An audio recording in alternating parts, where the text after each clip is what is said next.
So before we begin, before I introduce our speakers, I'd like to remind you that COVID regulations dictate that you must have one seat between you. So even if you're partnered with the person beside you, you need to still have a seat between you. Michaela. So please make sure you put a bag between you or something, okay?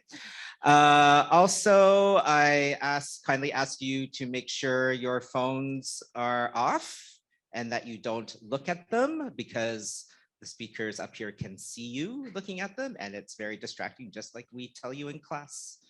Don't look at your phones because we can see you. If you have to leave early for whatever reason, except for my students, probably all the other teachers too, you're supposed to stay till the end of class, and that includes a Q&A session for this.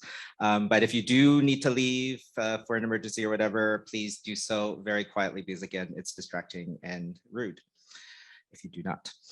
Okay, there are books on sale for, well, I don't know if they're still out there, but they're, at least at the bookstore, they're available for all our speakers this week. Okay, good day. My name is Alan Wong and I teach in the English department at Vanier. I will begin this webinar/live presentation by presenting Vanier's land acknowledgement. We acknowledge that the place in which we work and study is situated within the unceded lands of the Gané-Gaaga or Mohawk peoples, part of the Haudenosaunee Confederacy. There is also a strong historic presence of Anishinaabe peoples in what is now known as the Greater Montreal area. Tiohtià:ke, or Montreal, has also long been and continues to be a gathering place for many First Peoples from all directions. We honor and thank the traditional custodians of this land and strive to work for the success of future generations. So welcome to International Women's Week 2022. For those who are coming in on Zoom, please note that you may change your viewing preference for the screen by clicking on View in the top right corner of the Zoom window, which will enable you to select either a full gallery view or an individual speaker view. Also, if you wish to ask any questions during or after the presentation, if there is time to respond to them, please type them into the Q&A box. That's for the Zoom people, which you can access by clicking on the Q&A icon at the bottom of the Zoom window. Verbal access and the chat function have been disabled for audience members during this webinar. Now I will introduce our guests. Eli Tareq Al-Basharani Lynch is a poet living in Tiohtià:ke.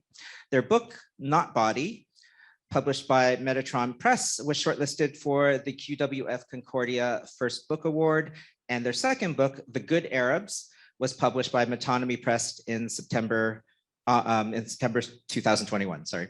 They are an editor at Smoke and Mold and the nonfiction editor at The Puritan.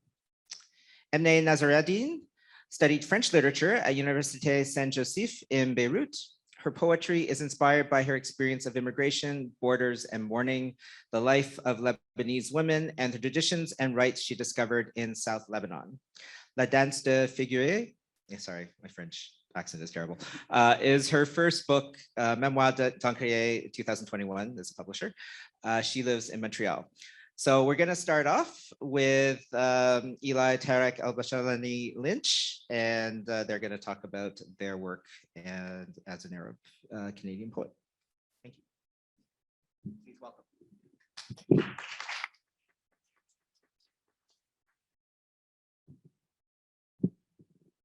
Hi, everyone.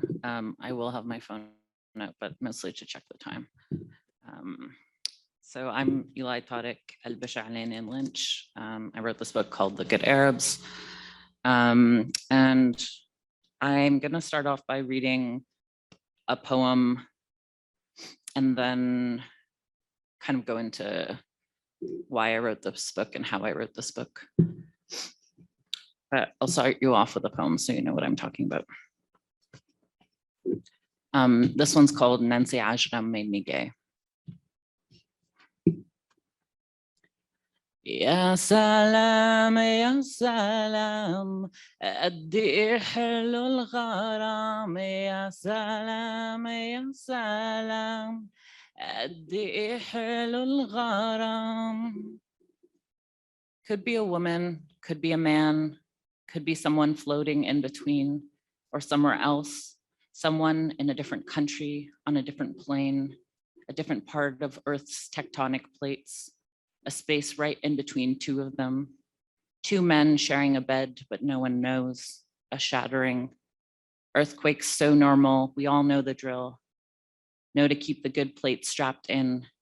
Know that sometimes you wake up to shaking, you wake up to floating, those minutes in between sleep and the shake endless until they're not. You're up and out of the apartment. Your pants still hang between your legs. Pull them up, running down the stairs, hoping no one sees, but someone always does. Could be a woman, could be a man. You never know with this language. Never know when Arabic holds an inherent femininity between its lips, between the short eyes and the breathy uhs. Men's mouths filled with feminized verbs, thrown around like hot pita, the air between the bread swelling held at the end of fingertips, hot, crisp, and swollen. Cousins, aunts, uncles yelling one end of this long table to the other, voices mingling in one loud white noise, passing plates back and forth, throwing balls of hot pita, bottles of bira. Before gender, still sunken deep into her language, into hugs, kisses between men, the woman's hand resting on another woman's cheek, leaning deeply, looking gently, the moon's wink haunting vast desert nights, the glimmer of the sand sparkling in the light cast, nomadic peoples moving, moving, moving, tectonic plates jerking. I release my femininity in Arabic, move with a body unseen in English. Like every time Naseredinne comes on, I get up, wriggle my hips, and summon my preteen body, writhing to the sounds of the oud. My eyes closing as Nancy's voice guides me into the crowd of my family, pulling my cousins into dance, raising my arms, twisting my hips, and emulating Nancy belly dancing in her music video. A shake of the hip for every ahasmak, hand twist, hip shake, hip shake, asibak la. So I started writing this book, The Good Arabs, about 6 years ago. I wanted to write about my family. I wanted to write about Lebanon. I wanted to write about home, whether that was here in Montreal or in Lebanon. And so I kind of just started writing poems that had to do with memories that I culled from my family, or like memories of being in Lebanon, and started there and started really in the close and the personal. But I realized while writing the book that I also wanted to kind of look at the like larger structures. I got really fascinated by the garbage crisis that happened in Lebanon, because when I was visiting, it was kind of at its peak. You drive by and there was like massive piles of garbage that people would set on fire. There was one that as I was driving back, we're going to the airport to come back to Montreal, and there's this pile of garbage that was right beside a gas station on fire. And I like couldn't get that image out of my head. Because as you know, gas stations very flammable. So I kind of had these images stuck in my head, and I wanted to write about them. I wanted to write about why something so normal as garbage, so every day could preoccupy people's lives, could like make people sick. My uncle had a lung infection because of how polluted the air was. And I wanted to look at my, like part of my infancy that I had in Lebanon, and then growing up as a teenager in Canada, and kind of make links throughout. And I wanted it to be more complex than one thing or the other. I wanted the book to kind of be able to address multiple things at the same time, be able to address the politics of our world, what's happening socially and economically. But I wanted them to be poems. So I'm gonna read a little bit more, and then maybe I'll move on to talk about family a bit. So this one's called Ma Salama. With age, we become more intimate, something that makes us both sweat. If only we could speak more plainly. Instead, we sweat and we sweat. The past becomes the present when we speak it into existence.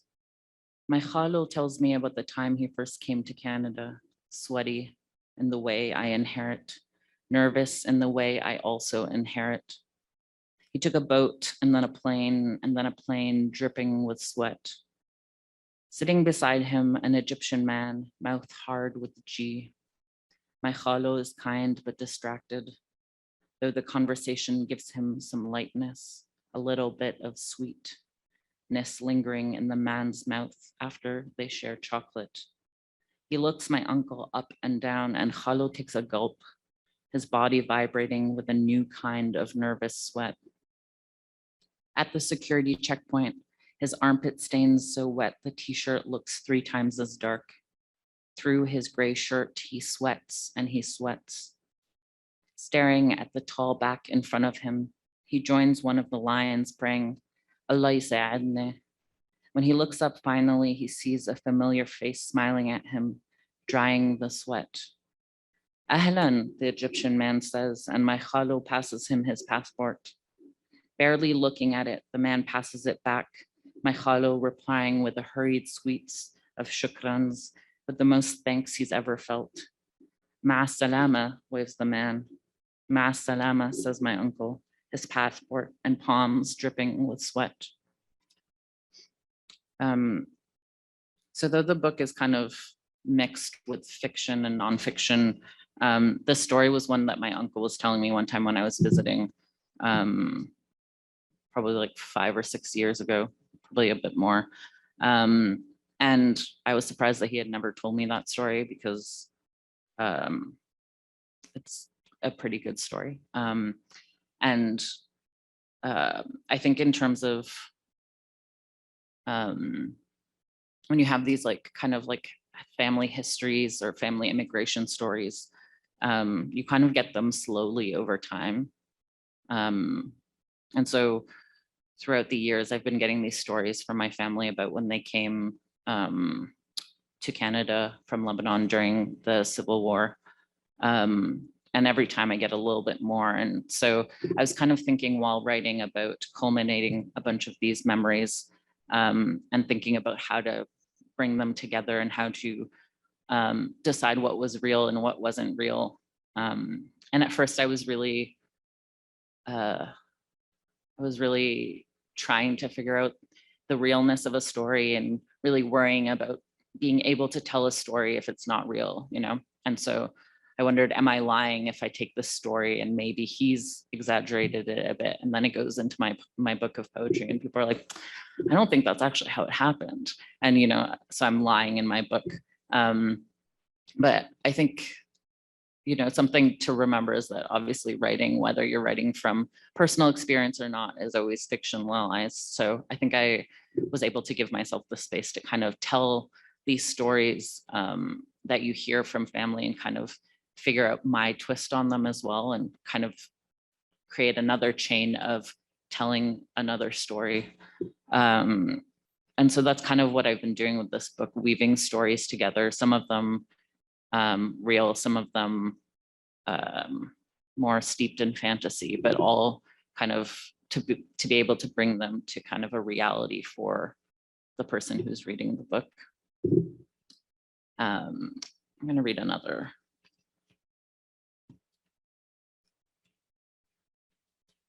This one's called Home Equals Garbage, and it was the first poem that I wrote about garbage. Looking out the window from my teta's balcony at the news on my laptop, some days they look the same and some days they don't. My aunt says, "This is weird. There have never been any military tanks in Zala before. 3 days in a row. Imagine the difference between this looks weird and military men directing traffic on a daily basis. Rifles slung across their shoulders, waving the cars to keep going, stop, turn left. Cars in 2 lanes somehow fitting themselves 4 wide, stop, keep going, turn left. This country is corrupt," says my uncle. "This country smells like garbage." Contracts with the garbage company left unrenewed. Military men pinching their noses while directing traffic. If we can't manage garbage, can we do anything right? We stop, keep going, turn left. People sling bags of rotten garbage over mountainsides, over roadsides, drop garbage onto houses, into the ocean, anywhere but garbage disposal. Where to dispose when there is nowhere? 4 months and my uncle is hospitalized, lungs filled with pollution, hundreds of people in the country polluted. Beirut protesters push industrial garbage bins into the middle of the road. Try pretending that doesn't exist. At government officials refusing press. People start to move them. Most people drive around them. An obstacle course in preserving ignorance. Let us press it deeper, throw bags over the shoulders of refugees. This country is too small, as though that's the only problem. Religion into garbage, brown sludge building. When it's too hot to stay inside, my family heads to the beach, stops at a checkpoint on the way up the mountains. The military man with a rifle across his shoulders barely looks, wipes sweat off his brow, bored, nods, motions us forward. The privilege of Christianity. There are hundreds of military checkpoints in this tiny country, hundreds of bored military men. Stop, keep going, shmeel. There are thousands of Palestinians in refugee camps in this country. Stop, undocumented, prohibited. Movements hindered by checkpoints in and out. Stop, undocumented, prohibited. I don't live in Zala anymore, but every year I visit, the garbage keeps growing. Downtown Beirut skyscrapers hiding the garbage. Close the back windows or we'll smell garbage. Speeding on the only highway in Lebanon, past garbage piles in flames, taller than the gas station beside it. My uncle's lungs filled with garbage. The country is corrupt, says my uncle, and I ask him why he's still there. It's home, he says, his nose plugged. My family came back 18 years ago. This is home, they say, lungs filled with garbage. I think in writing this book, I also wanted to complicate the idea of home and family, and thinking about what we decide is home based on, how we feel about where we are. And for me, I was kind of working with these 2 homes, these 2 families here in Lebanon, my family that's my biological family, my family that's my chosen family, and trying to, work with always complicating every question that I had.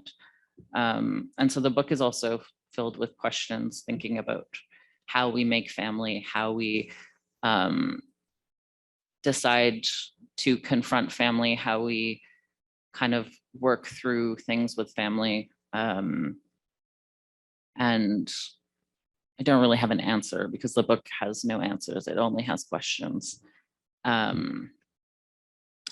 I think it's a nice experience getting to kind of work through your ideas through poetry in this way. I think I'm going to end on one more poem. I wrote this one kind of thinking about challenging my teta or my grandma about certain ideas that she has.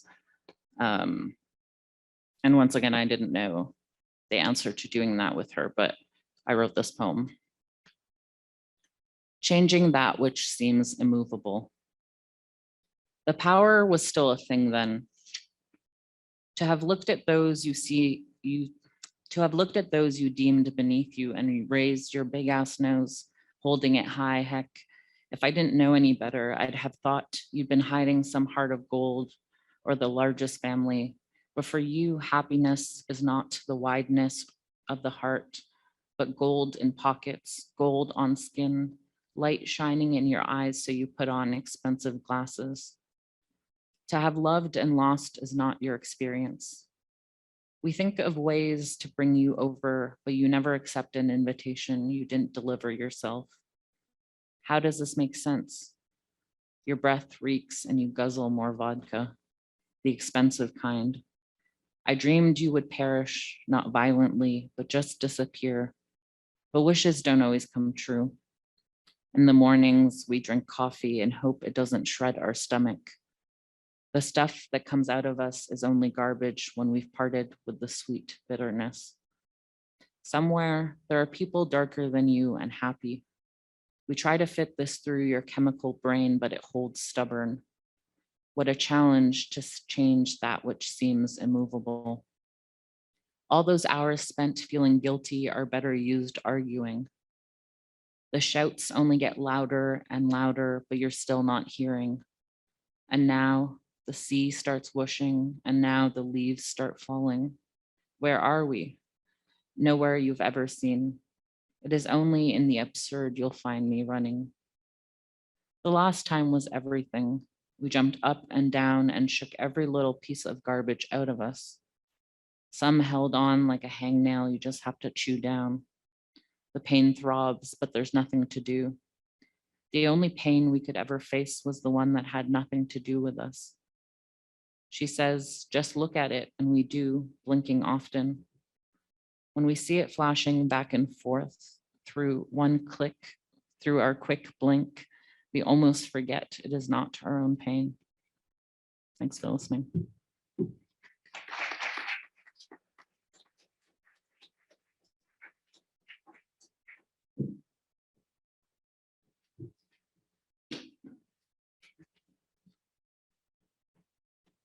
That was not smooth. Okay. Now I'd like to introduce Emne Naseredinne.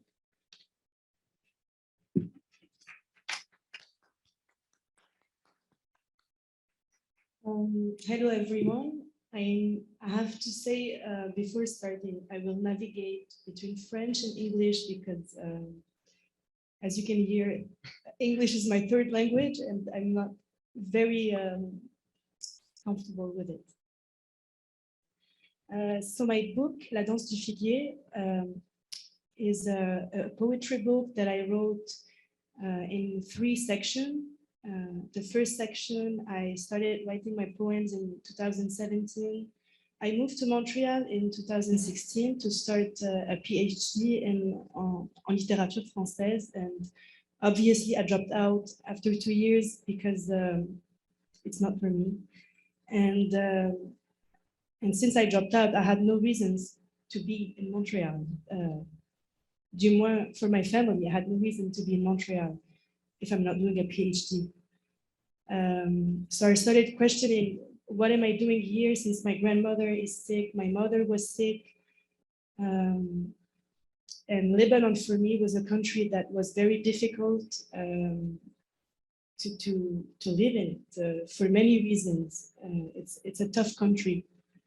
And I think I needed to get away from it a little bit. So one of the sections, the 3 sections are the grandmother, the mother, and the daughter. And I started with the daughter, so just me questioning, what am I doing, and what's immigration? And the second section that I wrote was about my mother after she passed away. I come from a Shia family, very conservative. And all the funerals revolving around her death made me feel like I didn't leave the moment. J'étais comme dépossédée en fait des funérailles et du deuil. And I felt like I needed to write about it to understand what happened and to live it again through writing. And the third part talks about my grandmother. And when I started writing about my grandmother, it was just childhood memories. But then we started I used to FaceTime a lot my grandmother. And the last FaceTimes I did with her, she stopped recognizing me. And I thought, okay, this is getting scary. And she had 10 children. She lived through all kinds of wars in Lebanon. She resisted. She was very strong. She used to work in the fields, dans les champs de tabac. She raised 10 kids during war, and she saw her kids just leaving the country one after the other. And I think she's a monument. She has a lot of history in her. And when she started losing her memory, I felt like I had to archiver son histoire, ses récits.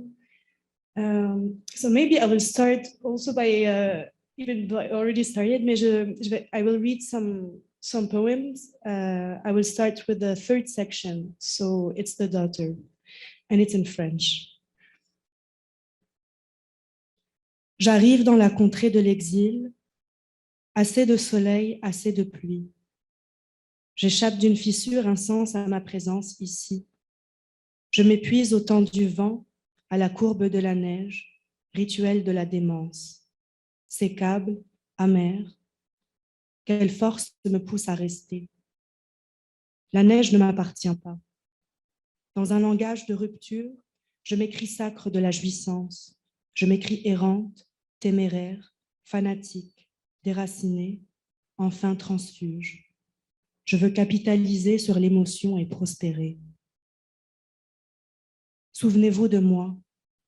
Je me lève chaque matin et tente de me rappeler de la femme cardamome, du soleil sumac, des foulards de theta et ses lentilles du dimanche, le figuier, seul le figuier coupé. La Méditerranée est un souvenir fragile. Y aurait-il quelque chose à sauver? Je questionne les pays qui m'ont habité. La mer défrichée au sommet d'un territoire, la terre battue sur la plaine d'Héliopolis, la banlieue où j'ai commencé à fumer, ce pays où il fait si froid. J'occupe une maison sans détail, dans l'intimité, pas de senteur familière. Maybe I will go back to je veux capitaliser sur l'émotion et prospérer. As any good immigrant, I felt in a guilt trip of abandoning my family. And writing about them, I felt like I was, justement, je capitalisais sur leur souffrance because I was talking about how difficult their life is. And this is where ethics came. C'est venu entrer en jeu. Je me suis dit, suis-je légitime en fait d'écrire alors que je vis dans le confort de Montréal? Et finalement, I saw this writing as just de l'archivage. Pour moi, c'était, I had to detach myself from the guilt.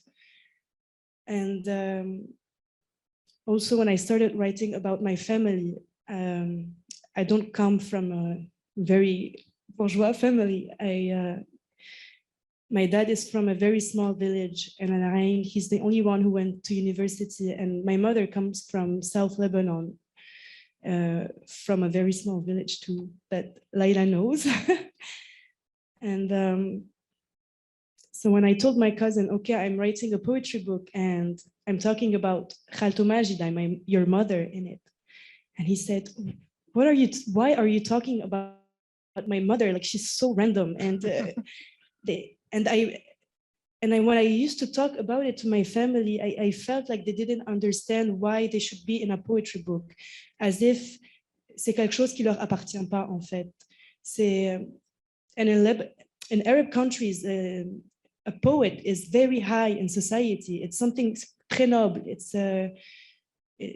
like there's a social status that comes with a poet. And for me to talk about my grandmother that is just working in the garden, I felt like I didn't have the support I needed, but I just went with it. And also when I started writing about my grandmother, I felt like I needed to give her a voice that she never occupied, because she's a woman. And I will read a poem that explains a little bit. Fadwa n'a jamais parlé. Enflée de silence, elle ne pouvait vivre près des mots. Les femmes de mon pays meurent avant d'écrire. And when I started writing about my teta, I said, the best way to write about her is to pretend I am her. So I did a whole section where j'habite sa voix, I inhabit her voice, and I talk to her children, and she gives them l'héritage, inheritance. Elle décrit l'héritage qu'ils vont avoir, even though it's fake, because a woman does not distribute heritage, it's the men. And when my grandfather passed away, they distributed all the belongings, even though my grandmother was still alive. And I felt very shocked that she's still alive, but they're giving away everything as if she's not here. So I went back to that moment and I said, no, she will give the inheritance to her children. And maybe it's not concrete things, but it's more about how she loved them. And the voice I gave to my grandmother, it might be not very close to reality because she's very pudique, like humility. We do not express love.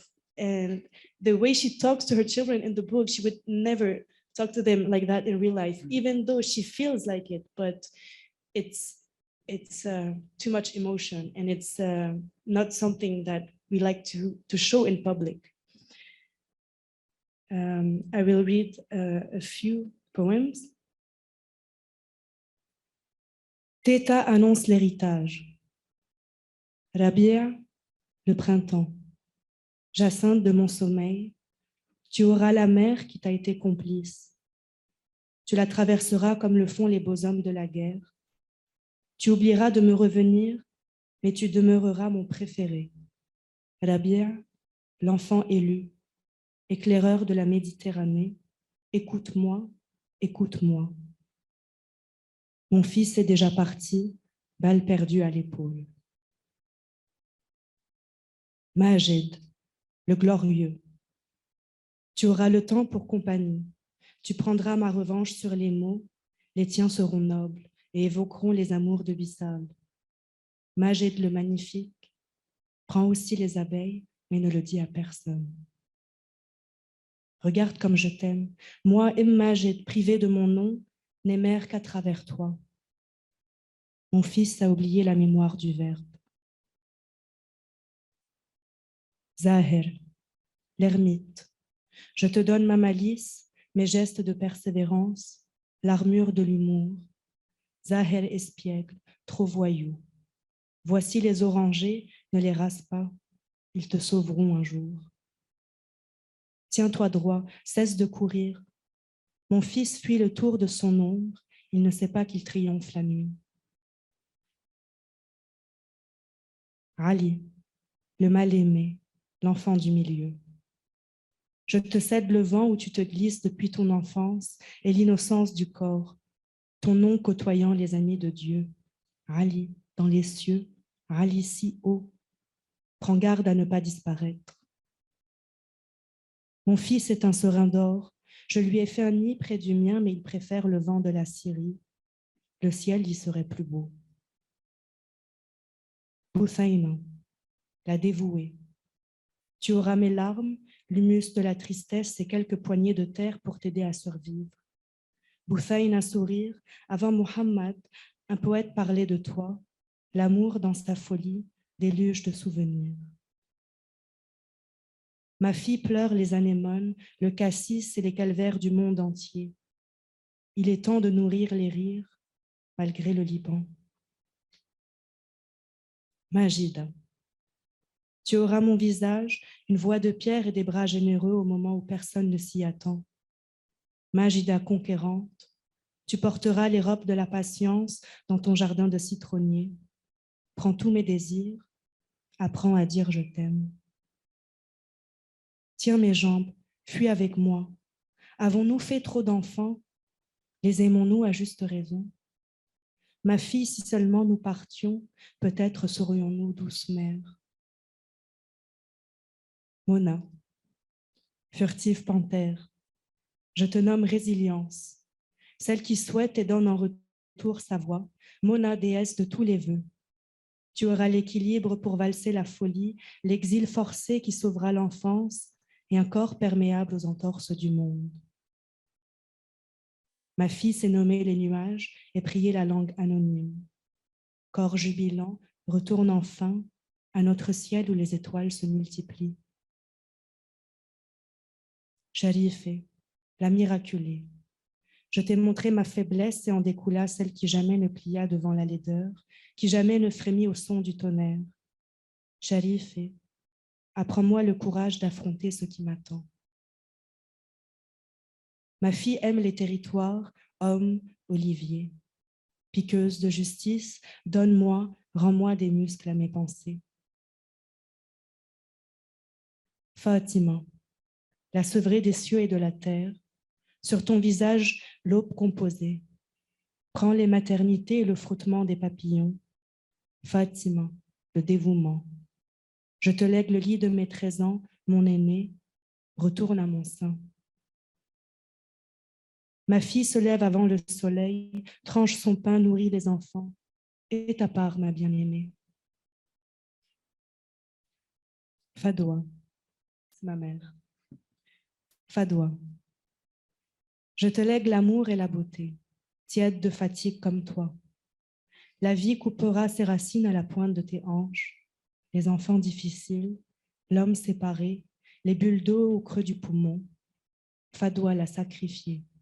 Tu es femme du récit, tu seras dans les poèmes et dans les berceaux du théâtre. Joue, tourne, montre-moi les chevilles en art une dernière fois. Ma fille s'est glissée sous terre, le théâtre est mort, ne vit même pas la scène. I should have said that it's 10, I already said it's 10 children, so it's very long, sorry. Mais, so as you can see, my grandmother gives out des choses pas concrètes, mais qui pour moi est ce qui reste en fait. My grandfather, when he distributed all the belongings, everything was spent so fast. But the bees, the love, the wind, c'est encore ici. Et c'est ça, il y a un rapport, un rapport à l'histoire qui est plus intime avec ma grand-mère. And also when I wrote that book, it was easier to live in Montreal because I was a big failure for my family.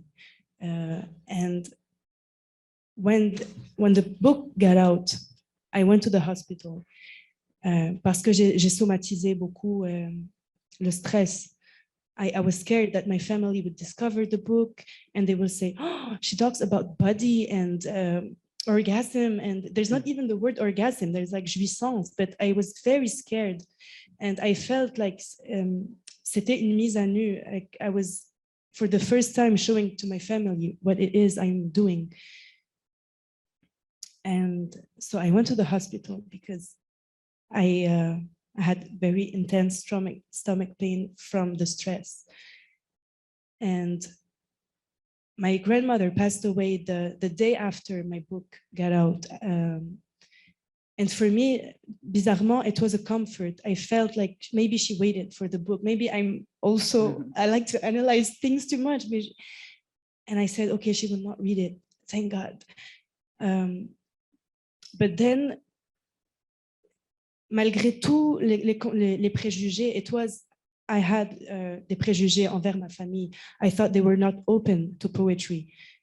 Even though they were mocking me before, they would say like, oh, Emne is such a poet. She thinks she's better than us. But when I gave them the book, they told me they were proud. It's the first time I hear something so big. And for me, it was such a big accomplishment to have my family proud. Because when I sent my book to the editor, I didn't even believe in it. As a joke, I was in an interview and I showed her the email I sent to the editor. And I just said, hi, this is my manuscript, bonne lecture, bye. And I didn't put like my intention in it because for me, I said, who's going to read about my grandmother?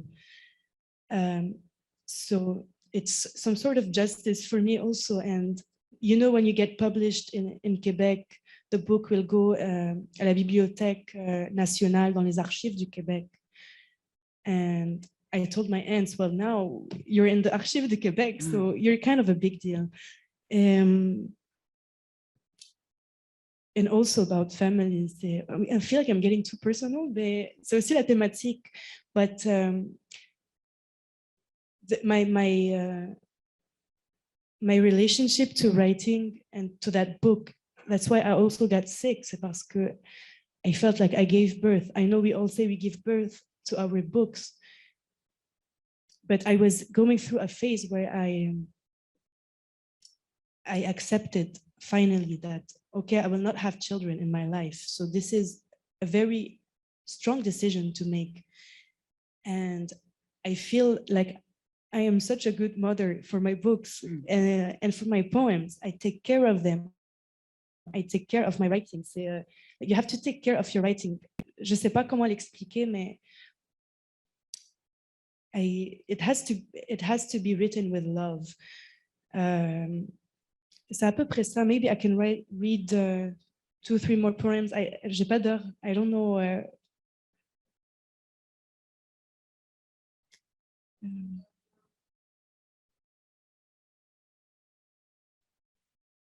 So this is from the section Fadwa, my mother. Où finit l'enfance? Où commence l'immensité? J'ai vu le corps mort, ici s'arrête le temps. L'enfant voit et soudain sa peau a vieilli de tous les siècles. L'enfant voit et demande, que fait-on du corps? Comme un tueur qui sait déjà que le corps est encombrant, que le corps doit être caché. Mais après, je prépare mes habits de noces, incertaine du soleil et du lendemain, comme l'énigme de l'enfance. Sans toi, maman, qu'advient-il du monde? C'est ici que se joue le hasard, c'est ici qu'entre en jeu Dieu. Peut-être un dernier.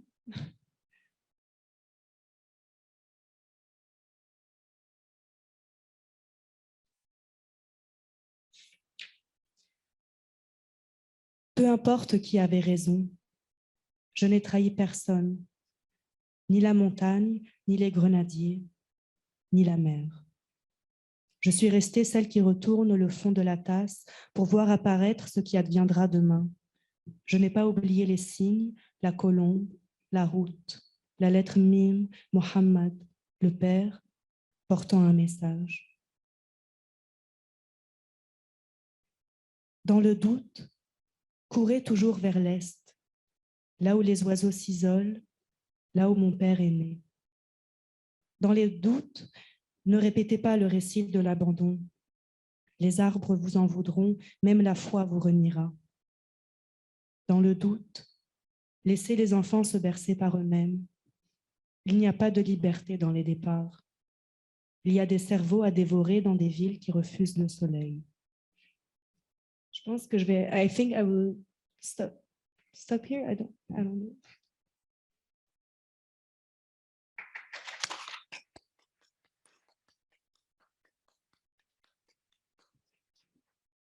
We have some beautiful poetry up here. So now it's time for questions. Our authors and we have a mic over there too, so you can stand over there if you want to ask questions. I also have a mic here. Does anybody have any questions about the writing process or? Okay, maybe I'll start. How much do you feel as writers, because especially you're writing about family, how much do you feel you have to edit yourself in terms of what to include and what not to include? Because you see, Eli, you said you were sorting through all these memories and trying to weave them together, and then you said you were worried about what your family would think about certain things. So when you're actually in the writing process, how much do you think about what to include and what not to include?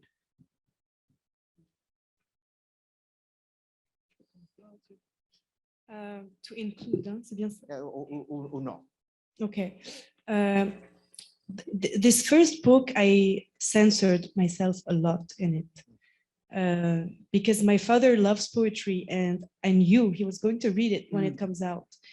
Unfortunately, he passed away also after the book got out. So maybe I shouldn't have censored myself that much. But for me, it's my editor who helped me think of what I can write or not, or what I can include or not. Because coming from a Muslim family, very conservative, I cannot speak freely about my body, my lovers, and even though they do not, my uncles and aunts do not read French, I still felt leur regard, and the society, like le regard, la morale, what I can say, what I cannot say. And then my editor said, well, there's many different eyes. There's the poet, there's you, there's the fiction. So the second book I'm writing, I include way more because I know now that if someone will say, someone of my family especially will say, well, what's that? Who's that lover you're talking about? I will say, well, it's just poetry. It's not my eye. It's so now I feel more free to include because I can distance myself from the eye, even though it's me, but I don't say it to my family that it's me.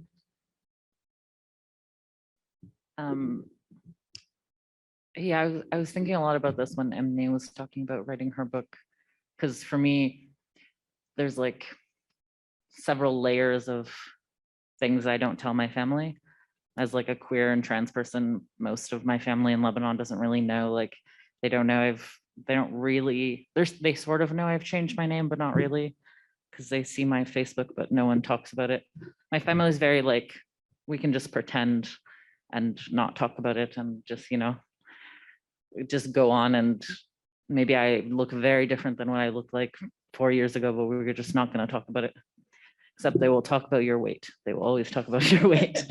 But so for me, I've already had this experience on a personal level of deciding what to share with them and what not to share with them, and what they are going to know and what they're not going to know about me.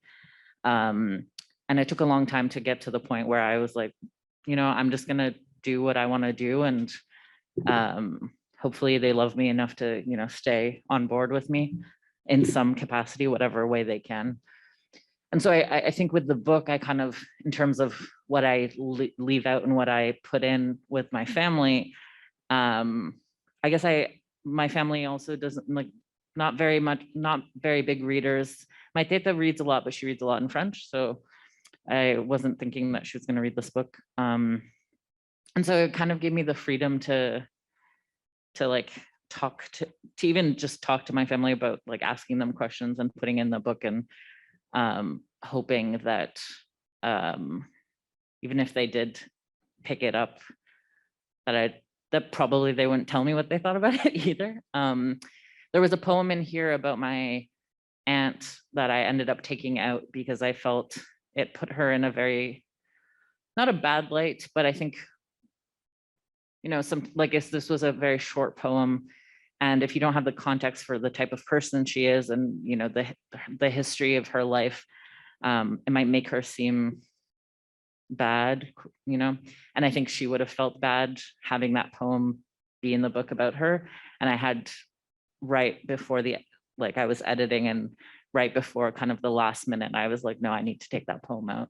And for me, that felt, I had conversations with myself all the time about what to include and what to take out. And sometimes it's about my worries with my family, but sometimes it's also about making sure I'm caring about the people I'm writing about. Even if, you know, like, obviously there's like fictionalization in it, but I think to a certain degree, like if one of my family members is reading my book, they're gonna just assume that it's all truth. And because of that, I had to make decisions about what I include and what I don't. And then the second layer of that was also thinking about like me as a queer and trans racialized person who people always want to hear. Like, people want to hear refugee stories, they want to hear immigrant stories, they want to hear how you suffer as a queer person, how you suffer as a trans person, especially like in an Arab country. There's assumptions about what that looks like for like how I as a person might experience living there or being there. And so I had to contend with what I was writing for myself and for people like me, and what I was writing that felt like it was moving too much into this zone of like trauma porn, which I didn't want to play into.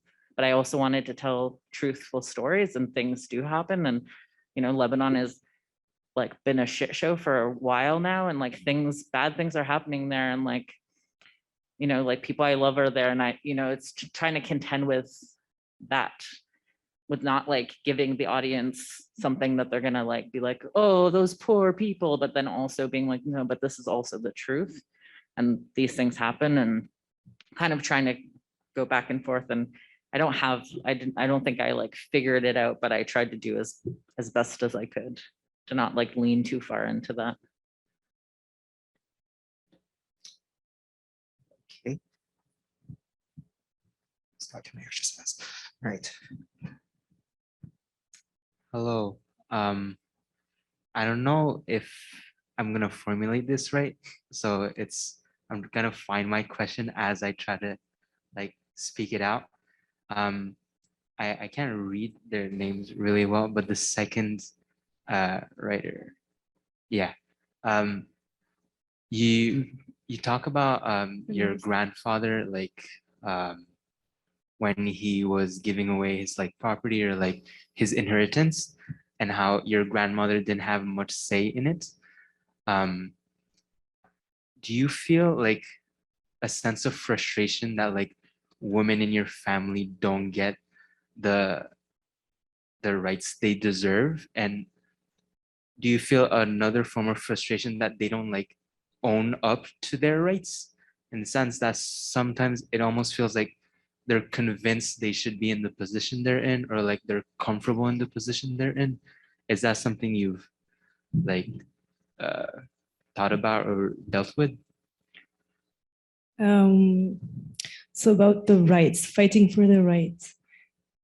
I have very strong, very strong ends, and the people in the village make fun actually of my uncles or the husband of my aunts, and they say qui porte la culotte en fait.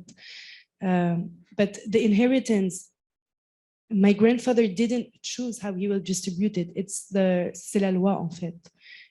So there's the certain percentage for men, certain percentage for women, and my grandmother, like, she wouldn't even think of fighting for something. Mais c'est pas parce, it's not because she. C'est qu'en fait, elle voit pas en quoi il y a un problème, je dirais. Mais because I like to say that my aunts are very strong feminists, mais c'est pas les féministes qu'on voit ici à Montréal. Mais for what they go through, for what the society is like, they do pretty good, je trouve. Just the way they inhabit the social, la place publique, en fait, it's very difficult. I feel like in my village, it was difficult to go out the way I wanted at any time. Well, I don't go out at night, but I used to do it. It was a small victory. It might seem here like it's nothing, mais mes tantes, elles se battaient quand même pour leurs droits. and also they don't have the same priorities. So I think their priority is not asking for more concrete. Je sais pas comment dire, mais comme je pense que leur priorité, c'était déjà de vivre dans un pays stable, where their kids are safe, and they cannot even provide this. So they're not going to think about asking for more if the basic rights are not here. Je sais pas si j'ai répondu. That makes sense. Yeah. Yeah. Thank you. Other questions? Just to put your hand up high because you want to ask one, Layla? Okay. So thank you both for those beautiful, beautiful readings.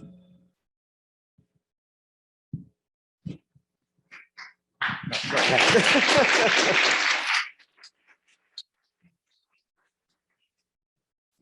Emne is my little cousin, in case you're wondering why the weird teacher is crying at the mic.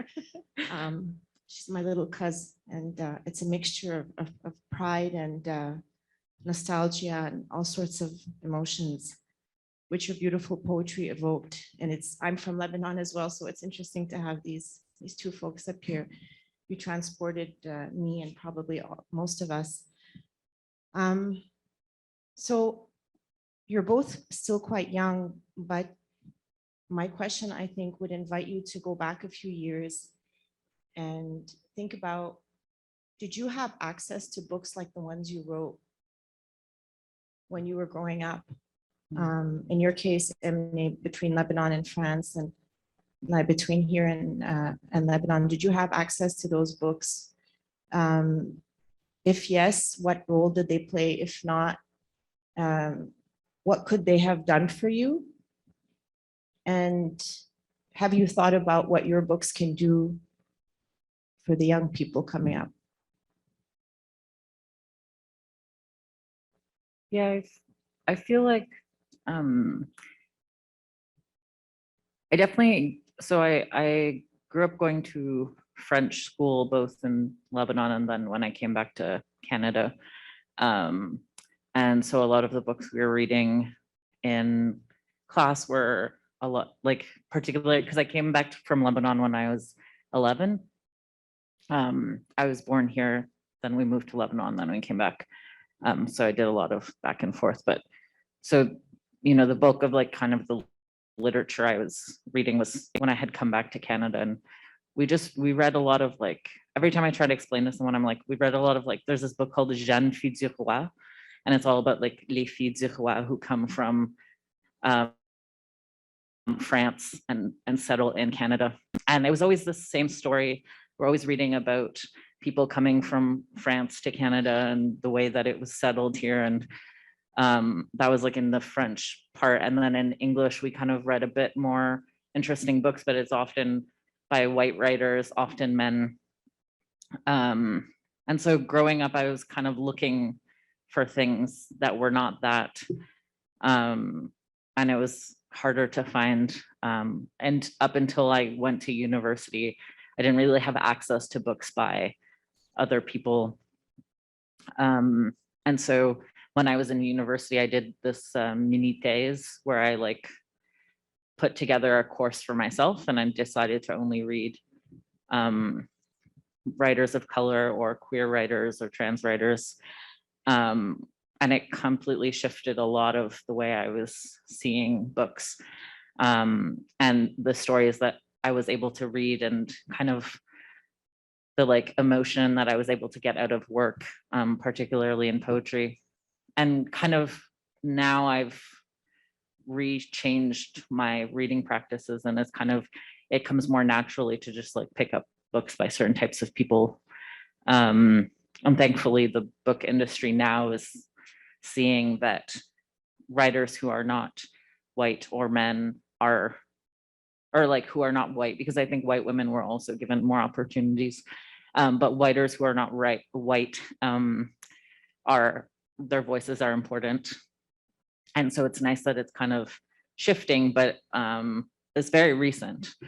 And so, yeah, like writing my book, it's been really nice getting other Arabs, whether they're Lebanese or not, messaging me being like, I love this book, or like, especially queer Arabs who are like, wow, you like really got this specific aspect, or like this really touched me. And it's like, it's the thing that has been the nicest, getting those reactions from people and being like, I saw myself in this book, or like, I saw my teta, or I saw like this part.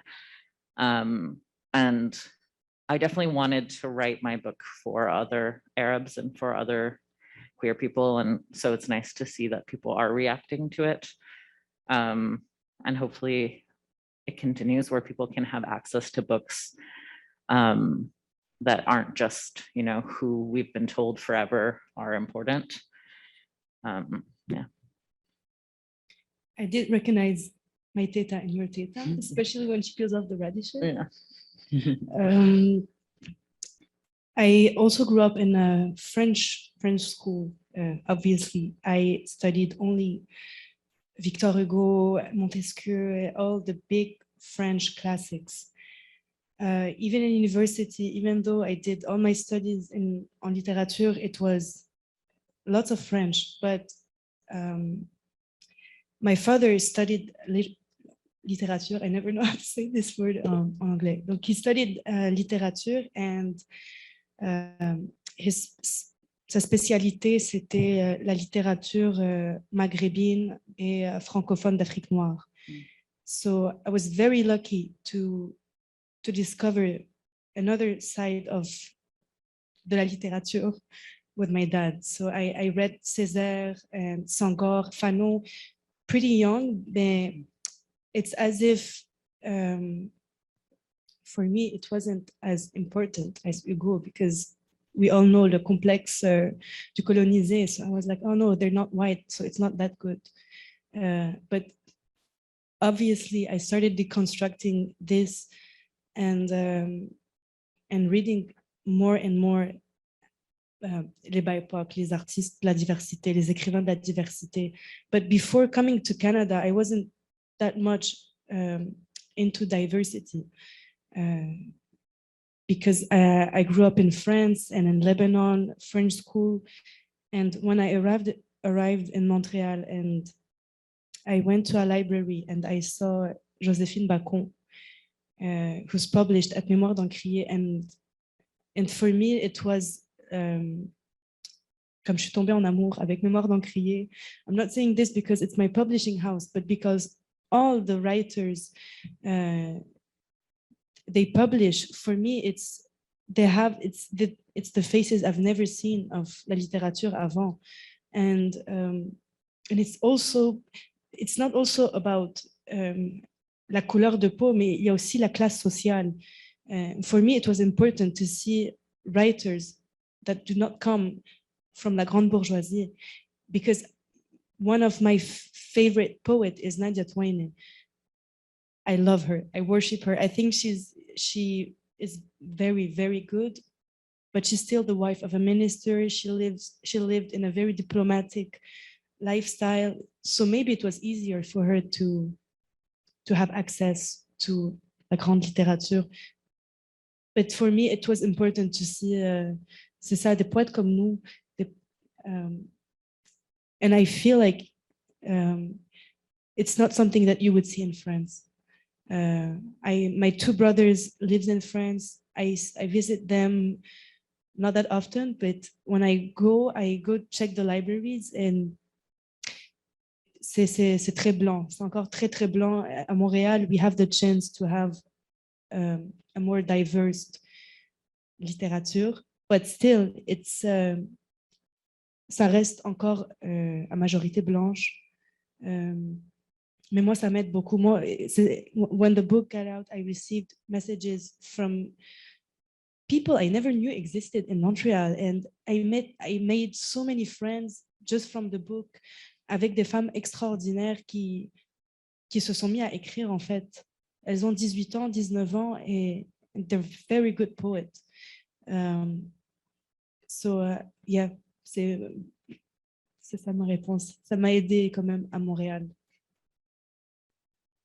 I used to work at a bookstore, so I know, and I've like sold English books and French books, and Mémoire d'Ancre is actually doing so many amazing things because especially French literature, it's so white, and also so even within itself, it's like not even about like what the writer is, but there's like a square that French literature has placed itself in, and it's very hard to deviate from that. So I feel like Mémoire d'Ancre is really making a lot of changes in terms of who is highlighted as important.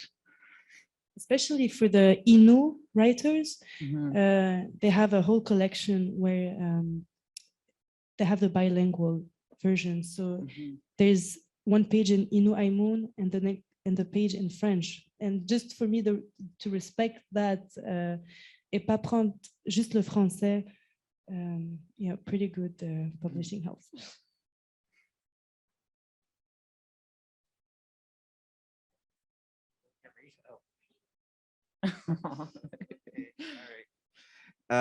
So I will start with a message from Rami.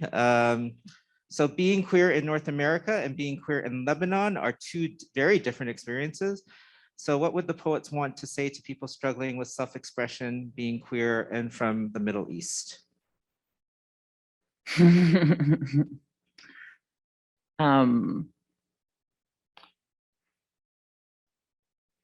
See, it's hard because it depends where you are, right? Like for me, I'm able to be queer, openly queer and trans in Canada in a way that I'm not in Lebanon.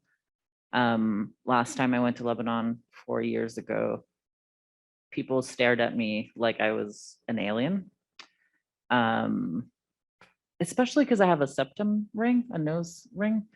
That was very weird in Lebanon. Like I went into a store with my mom to get some like nuts and different kinds of things. And when the door opened, there's a little dinging noise. And so this woman who's ordering nuts from the guy behind the counter turns around to be like, oh, the door opened. And then she looks at me and she refused to look away. She just, and people in Lebanon stare. It's different than here. There's a different vibe. The Lebanese, they love to stare. So you really, no one's shying away from telling you that they think you're weird. And this woman just kept staring, and the guy behind the counter was like, Madame, Madame, like, what do you want? Like, excuse me, hello. And she just, was staring at me the whole time. And it was this really nice moment because my mom and I have had, it's taken a long time, and she's very supportive of me now, but it's taken time to get to this point. But it was the first time that she was really defensive of me. And she was about to go hit this woman in the store. She was like, why is she staring at you? And like, and it was just like a really nice moment. But it's hard for people in the Middle East to be queer and trans. Like people come here as refugees all the time. Like I know a lot of Lebanese, Syrian, Palestinian refugees who come here because they experience so much shit in their countries. And that's not to say that we're better here. We're just better at hiding it, I think. And, there's also like, I'm planning to go back to Lebanon when I can. And I am hoping to, meet other queer people there, and like through friends of mine who are here, who have lived there, who have been there, like meet through other people. And I think like the biggest thing is finding community, finding people who will, I'm like, when I go, I'll be able to like ask someone like, how do you deal with this? Or like, where do you go to hang out with people? Or like, kind of like finding other people who will be your people, who will be your guide, and also like loving yourself, because it's hard when people are like shitty to you and you have to kind of take it all the time. And I think kind of being okay with yourself in those situations is super important, because it can be very demoralizing. I don't know if Emne wants to take the question at all, or. I usually don't answer quand ça me concerne pas. I don't like to, I feel like I occupy a voice that I shouldn't. Mais, Okay, fair enough. There's a comment, which is from Cheryl. Yeah, Cheryl's teacher in communications and fine arts. Thank you both tremendously for so generously sharing the complexity and subtleties of your experiences and the incredible beauty and artistry of your work. I am changed by this talk. I will be reading both your books. So there's high praise for you. There's another question for Eli. When you were talking about, quote, working between two homes, unquote, do you mind going more in depth about the relationship between your family in Lebanon and the one here in Montreal?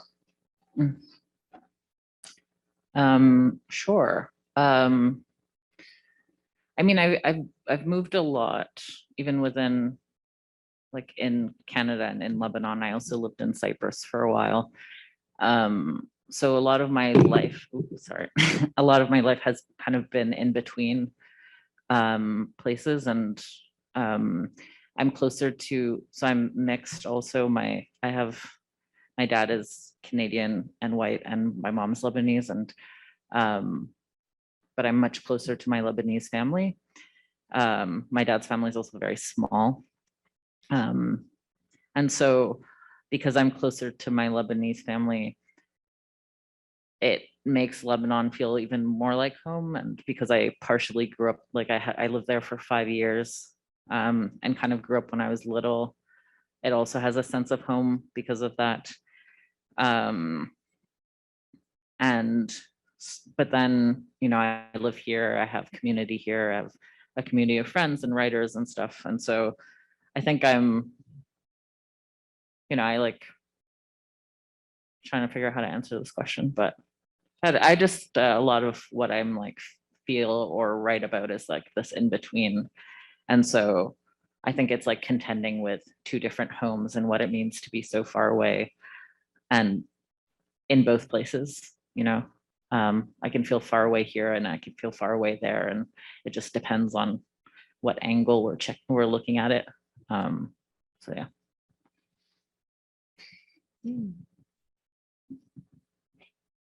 So we know that one of the most typical tropes that is used in Islamophobic discourses and very racist discourses is the reference to the poor condition of members of the LGBTQ plus communities. And this is in no way, shape, or form any kind of erasure of that. That's a very real reality, as you've discussed, and as of course we know exists. But I'm wondering how you navigate, as someone who is also concerned with the questions of racial justice, how do you navigate between the need and the importance of talking about anti-queerness and anti-transness, and also not supplying fodder for racism and anti-Islamophobia and Islamophobia, sorry. Yeah, it's quite difficult because it can be multiple things at the same time, right? And I was actually reading this book recently called Undoing Border Imperialism by Harsha Walia. And she was talking about, so the whole book is about borders and how borders are used to control people, how they're used to stop people from moving between places, and how difficult it is for people who come from what is known as the global South to come to Europe or North America. And she was talking about a particular situation where she's part of this group called No One Is Illegal. And there's different factions of No One Is Illegal all over Canada. There's one in Montreal, there's one in Vancouver. And she was working with her, and her team were like working with this man who was being deported, and they were trying to get him, they were trying to stop the deportation of this man. And he was Pakistani. And I think there was a leader, I think from a mosque, who had said something once that was anti-LGBT, And this leader was also somehow supporting this man from getting deported.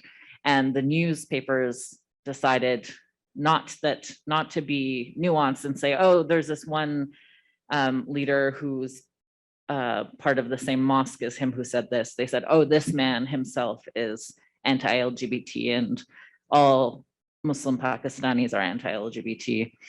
And I think that's something that happens quite often. You know, you say one person, I think particularly with racialized people or Muslim people or Arabs and whatever crossover you have in that situation, it's like the second you say something, people jump. They're like, oh, yeah, it's because all Arabs are queerphobic, or like all Muslims are queerphobic, all brown people are queerphobic, which, as we all know, is not actually the truth, but it's so quick to go to that. And I think it's really hard to toe the line between being like, yes, I've experienced really hard things when I'm in Lebanon. That's not to say everyone who's in Lebanon hates me because I'm queer. You know, it's obviously the like difficult situations that I experience are going to pop out and feel bigger than they are. But then there's also really nice situations that happen.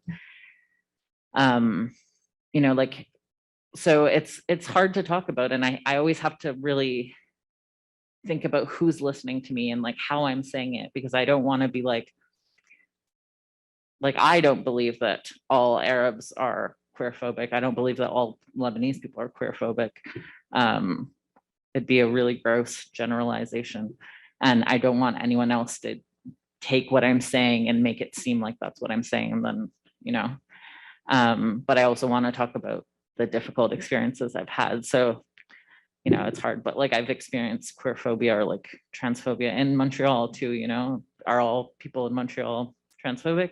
No, but no one's like, if I do talk about that, no one's like, ah, yes, brandishing it as that way. So I think in your question, you were saying that you were asking me about being really invested in racial justice and also being invested in queer liberation.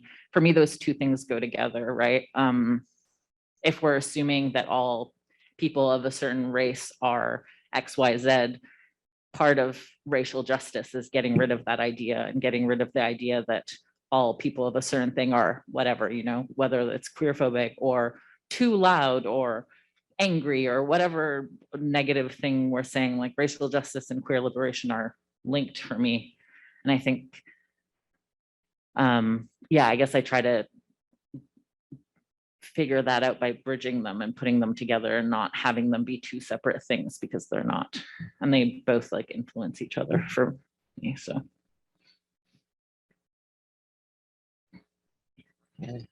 Cool.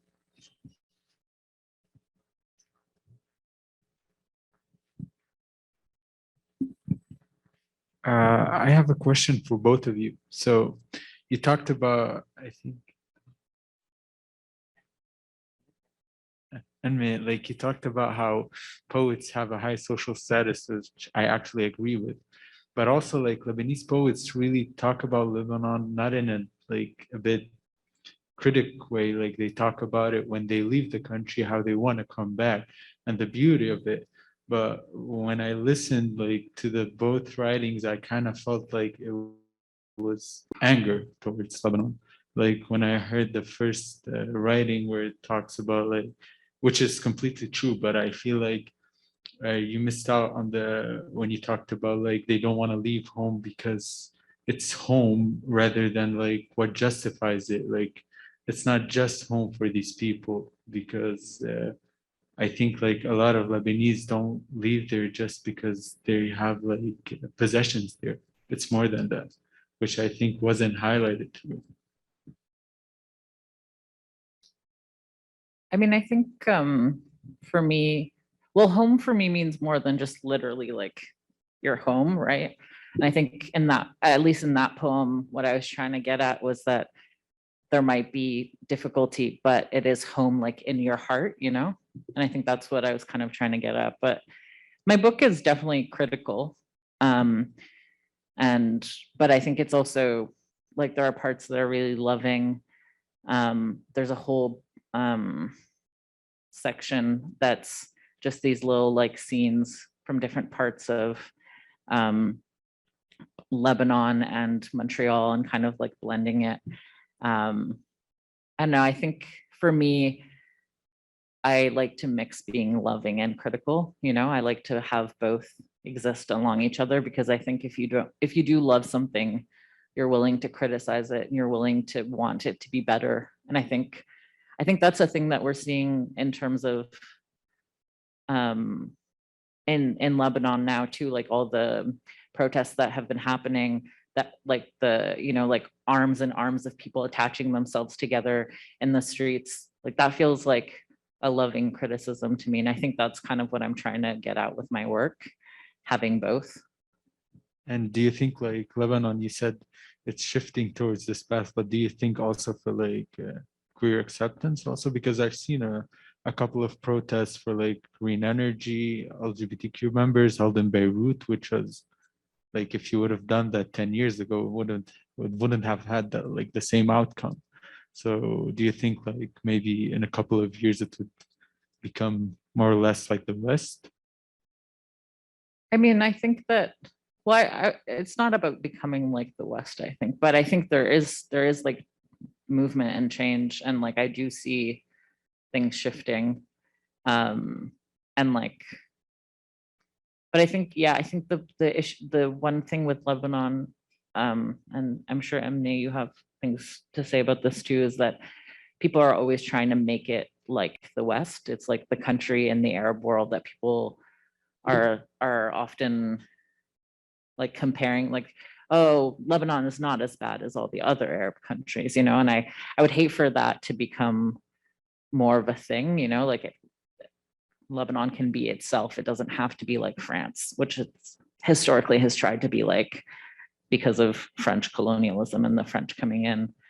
But I don't know, I do see shifting landscapes. I do see ways that like people in Lebanon, there's like I think a younger generation who didn't have to go through the civil war, who doesn't have the same kind of fatigue, I think, that's kind of coming up and being like, hey, actually, we deserve better. And I think that's super encouraging and important. But I think it's all more complicated than just saying like one thing, right? I think that's. I'm not sure I understood, but you said we were too harsh with Lebanon, or It's just like I wasn't talking about your book. I no, was but talking about, justement, I felt like I wasn't harsh at all. I Yeah. wished I was more harsh. I wish. no, on the que- contrary, I was talking about like the first book where she was talking about Christian But privilege. I think I think Ellie's book is closer to reality. Like I felt like I was writing from a perspective where I just want to reconcile with my family because I abandoned them. But to be honest, I was in Lebanon in October and in September, and I've never seen a country like that. It's very difficult to come back to Canada and say, okay, the rest of my family is in Lebanon and I'm coming back. There is lots of progress, mais c'est contradictoire because there's lots of progress, but I feel like we've regressed so much in Lebanon. Pour tout ce qui est soins hospitaliers, juste manger, just to eat is, I've never seen that before. It's if I have to write this again, I would be way more intense about Lebanon.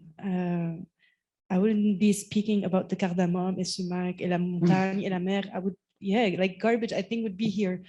But this was written way before. Je sais plus c'est quoi la question.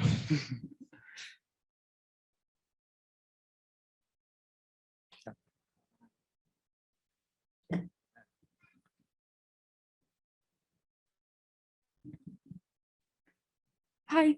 So I just wanted to ask, by writing this book, was it like one of the purpose to kind of, or maybe not as a purpose, but maybe did it kind of like heal you or like heal the inner child of you for like the queer representation, or just like decolonize the views of younger kids who will read these books later? So did it heal, or was it one of the purpose, basically, is my question.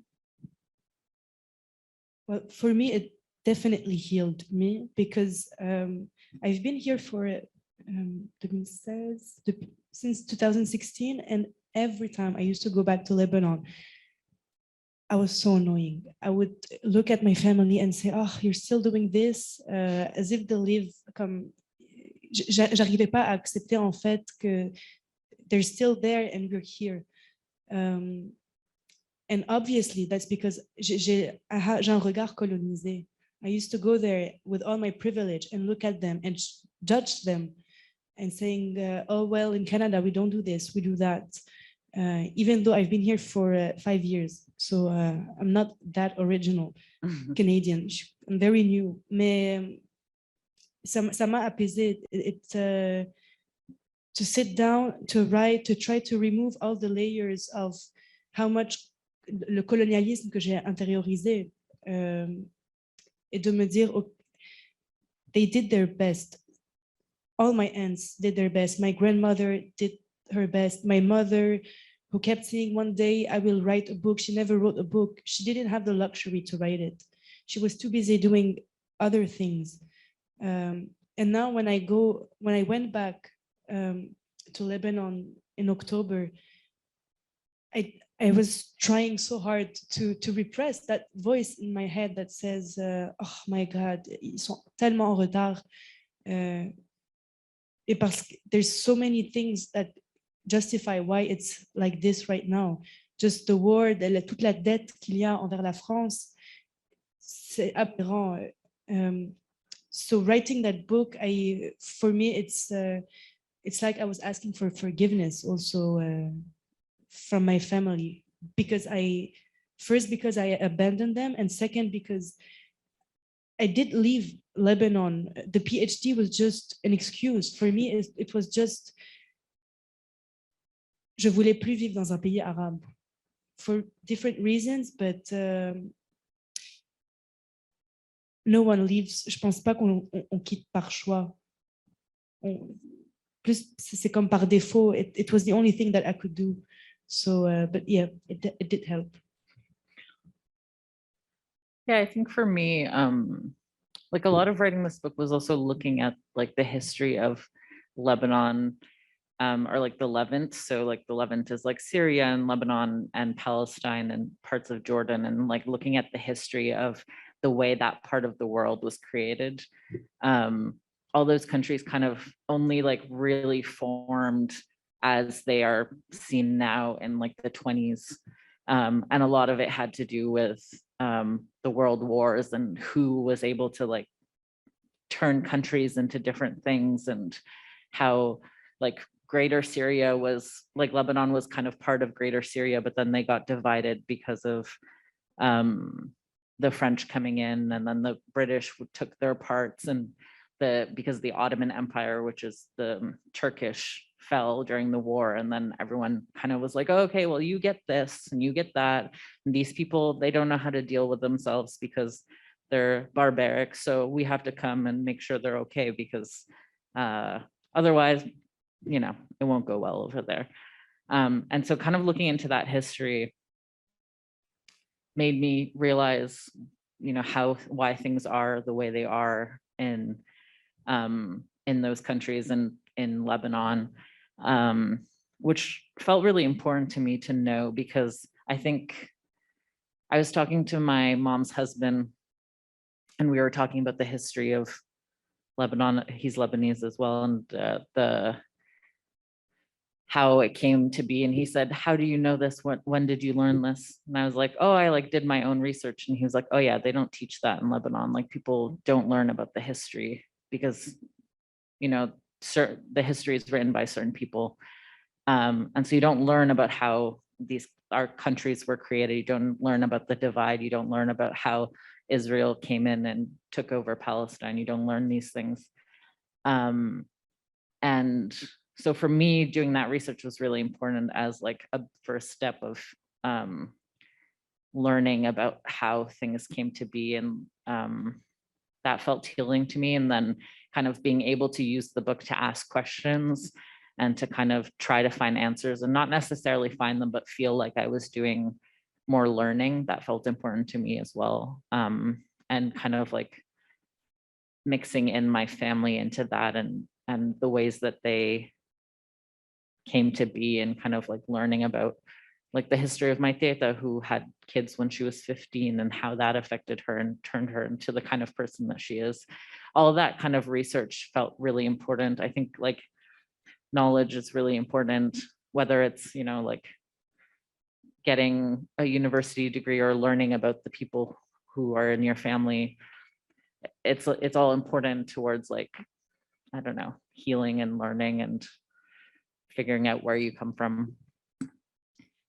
I will also add, for me, the healing, c'est la justice. And for example, in the first section of the book, my grandmother, if you read it, she looks very badass. She wasn't that badass, but I wanted her to, she did resist, but not as much as, comme le livre le dit. And for example, she, in the 80s, she used to live in a house that, c'était 2 étages.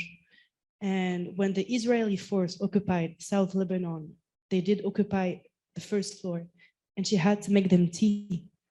Like, just imagine the humiliation. And elle peut pas avoir le choix, en fait, de se dire, I will not make them tea, because it's you don't make them tea, you die. C'est le colon, il vient chez toi on your first floor. Like, you take your stuff out of the first floor and you just go upstairs. And pour moi, to write about that and to choose not to name them, the Israeli force, I say it now, but in the book, I refuse to name them because I don't want them to occupy my book. Et pour moi, ça m'a aussi fait du bien de me dire, well, somehow I did heal maybe my grandmother, not just me. Mais ouais, c'était ça. Thank you.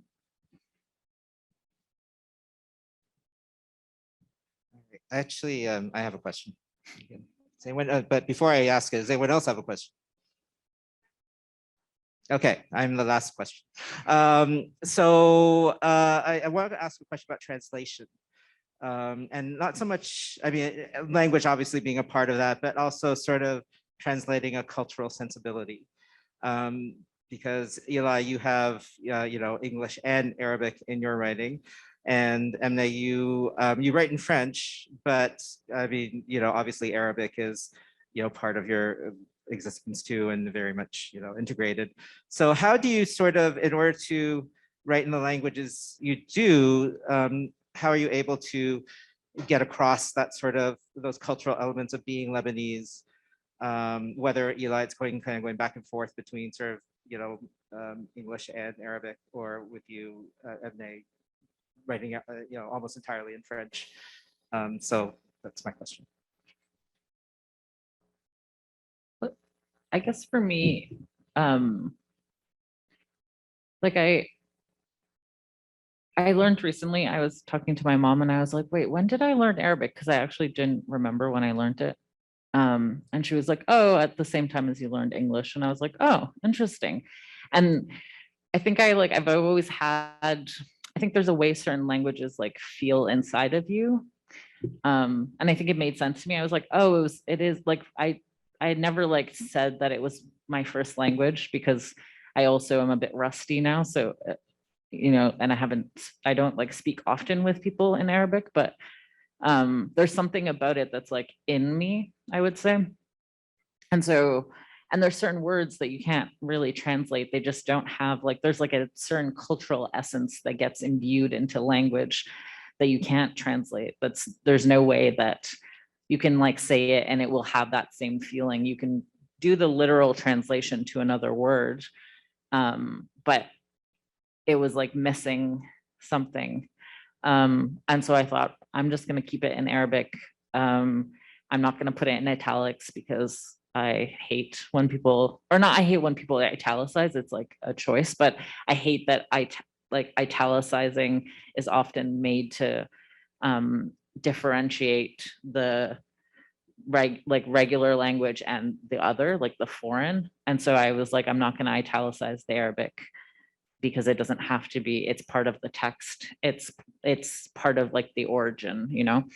And then I thought, you know, people will be able to, if they're hearing me, they'll be able to hear the sound, and that will give someone who doesn't speak Arabic, they'll still get something out of it. And then otherwise, that part is for people who do speak Arabic, and that part will mean something to them, and that feels important to me.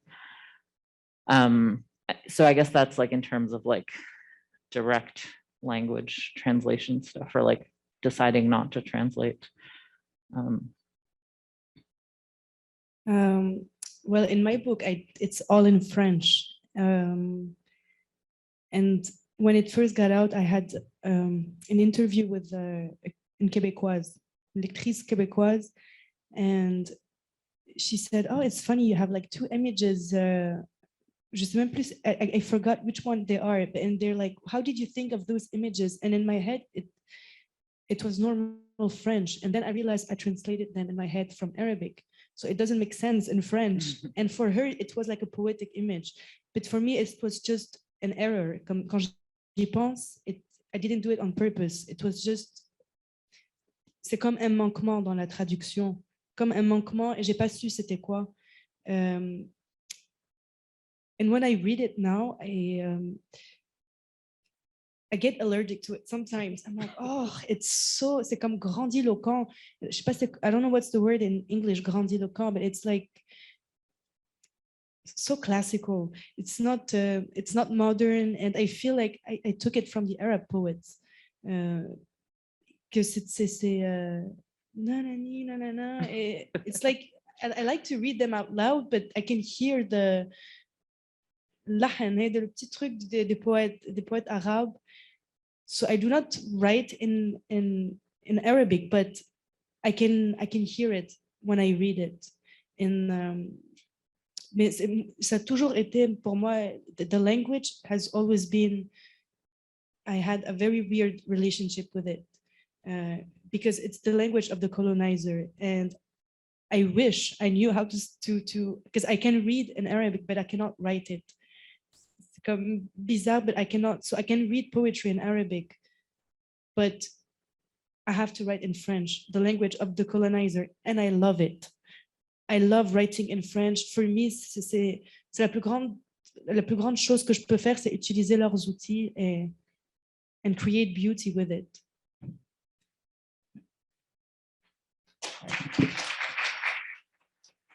All right. I'd like to thank both our speakers, Eli and Emne, for coming in and sharing their work and their lives to a certain degree. Thank you very much, and thank you